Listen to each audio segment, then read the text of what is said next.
Donald Trump US പ്രസിഡന്റായി അധികാരത്തിലെത്തിയതിനു ശേഷം ഏറെ ചർച്ച ചെയ്ത വിഷയമാണ് അമേരിക്കൻ കുടിയേറ്റവും അമേരിക്കയിലെ ജന്മാവകാശ പൗരത്വവും. ജന്മാവകാശ പൗരത്വം നിലനിർത്താനുള്ള പ്രസിഡന്റ് ഡൊണാൾഡ് ട്രംപിന്റെ ഉത്തരവ് കോടതി വീണ്ടും തടഞ്ഞുവെന്ന റിപ്പോർട്ടാണ് ഇപ്പോൾ പുറത്തുവരുന്നത്. അമേരിക്കയിൽ ജനിക്കുന്ന കുഞ്ഞുങ്ങൾ ജനന സമയത്ത് യുഎസ് പൗരന്മാരാണ്. അതാണ് നമ്മുടെ രാജ്യത്തിൻ്റെ നിയമവും പാരമ്പര്യവുമെന്ന് മേരിലാൻഡ് ജില്ലാ ജഡ്ജി ഡബോറ ബോർഡ്മാൻ ഉത്തരവിട്ടിരിക്കുന്നത്. ജന്മാവകാശ പൗരത്വം നിർത്തലാക്കാനുള്ള എക്സിക്യൂട്ടീവ് ഉത്തരവ് തടയുകയാണ്. നിയമ നടപടികൾ പൂർത്തിയാകുന്നതുവരെ ജന്മാവകാശ പൗരത്വം നിലനിർത്താനുള്ള ട്രംപിന്റെ തീരുമാനം നീട്ടിവെക്കണമെന്നാണ് ഉത്തരവിൽ പറയുന്നത്. നടപടികൾ പൂർത്തിയാക്കാൻ മാസങ്ങളോ വർഷങ്ങളോ എടുത്തേക്കാമെന്നും കോടതി ഉത്തരവിൽ പറയുന്നുണ്ട്. അമേരിക്കൻ പ്രസിഡന്റായി സത്യപ്രതിജ്ഞ ചെയ്ത ഡൊണാൾഡ് ട്രംപ് എടുത്ത ആദ്യ തീരുമാനങ്ങളിലൊന്നാണ് ജന്മാവകാശ പൗരത്വം അവസാനിപ്പിക്കുന്നതിനുള്ള എക്സിക്യൂട്ടീവ് ഉത്തരവിൽ ഒപ്പുവെക്കുക എന്നത്. എന്നാൽ നിരവധി സംസ്ഥാനങ്ങളുടെ പരാതിയെ തുടർന്ന് അടുത്ത ദിവസങ്ങളിൽ തന്നെ സിയാറ്റിലെ ഫെഡറൽ ജഡ്ജി ജോൺ കോഗ്നോർ ആണ് ഉത്തരവ് 14 ദിവസത്തേക്ക് സ്റ്റേ ചെയ്തത്. ട്രംപിന്റെ ഉത്തരവിനെതിരെ 22 സംസ്ഥാനങ്ങളാണ് കോടതിയെ സമീപിച്ചിരുന്നത്.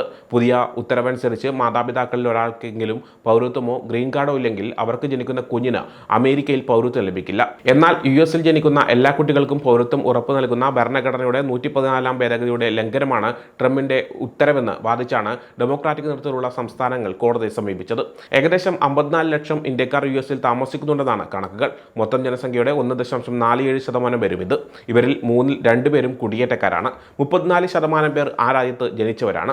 ജന്മാവകാശ പൗരത്വം സംബന്ധിച്ച ഉത്തരവ് നടപ്പായ താൽക്കാലിക ജോലിയിലോ ടൂറിസ്റ്റ് വിസയിലോ യുഎസിൽ താമസിക്കുന്ന ഇന്ത്യൻ പൗരന്മാരുടെ കുട്ടികൾക്ക് ഇനി സ്വയമേവ അമേരിക്കൻ പൗരത്വം ലഭിക്കില്ല. അതേസമയം യുഎസിൽ നിന്ന് 104 ഇന്ത്യക്കാരെ കഴിഞ്ഞ ദിവസം നാട് കടത്തിയിരുന്നു. 19 പേർ സ്ത്രീകളും 13 പേർ പ്രായപൂർത്തിയാകാത്തവരുമായിരുന്നു ഗ്രൂപ്പിലുണ്ടായിരുന്നത്. ഇനിയും നാടുകടത്തൽ തുടരുമെന്ന് തന്നെയാണ് അമേരിക്ക വ്യക്തമാക്കുന്നത്. കയ്യിൽ വിലങ്ങും കാലിൽ ചങ്ങലയും ഇട്ടാണ് അമേരിക്ക നാടുകടത്തിയതെന്നും അമൃത്സറിലെത്തിയ ശേഷമാണ് ഇവ അഴിച്ചതെന്നും സൈനിക വിമാനത്തിലെത്തിയവർ പറയുന്നുണ്ട്. തുടർച്ചയായി 40 മണിക്കൂർ വാഷ്റൂം ഉപയോഗിക്കാൻ പോലും അനുവദിച്ചില്ലെന്നും അവർ പറഞ്ഞു. കൈകൾ കെട്ടിയിട്ട് ഭക്ഷണം കഴിക്കാൻ നിർബന്ധിതരായതിനാൽ 40 മണിക്കൂർ ആളുകൾക്ക് ശരിയായി ഭക്ഷണം കഴിക്കാൻ പോലും സാധിച്ചിരുന്നില്ല. മുഴുവൻ യാത്രയും ശാരീരികമായി മാത്രമല്ല മാനസികമായും തളർത്തിയെന്നാണ് ഇന്ത്യയിലേക്ക് തിരിച്ചെത്തിയവർ പറയുന്നത്. ഇന്ത്യൻ സമയം ഇന്നലെ ഉച്ചയ്ക്ക് 2:05 അമേരിക്കൻ സൈനിക വിമാനം അമൃത്സറിൽ ഇറങ്ങിയത്.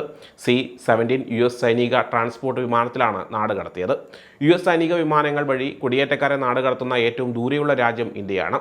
ഇതുവരെ സൈനിക വിമാനങ്ങളിൽ ഗ്വാട്ടിമാല, പെറു, ഹോണ്ടുറാസ് എന്നിവിടങ്ങളിലേക്കാണ് കുടിയേറ്റക്കാരെ കയറ്റി അയച്ചത്. ഇന്ത്യയിൽ നിന്ന് അമേരിക്കയിലേക്ക് അനധികൃതമായി കുടിയേറിയവരെ തിരിച്ചയക്കാനുള്ള അമേരിക്കൻ സർക്കാരിന്റെ നടപടിയോട് തുറന്ന മനസ്സാണെന്നായിരുന്നു വിദേശകാര്യമന്ത്രി എസ് ജയശങ്കറിന്റെ പ്രതികരണം.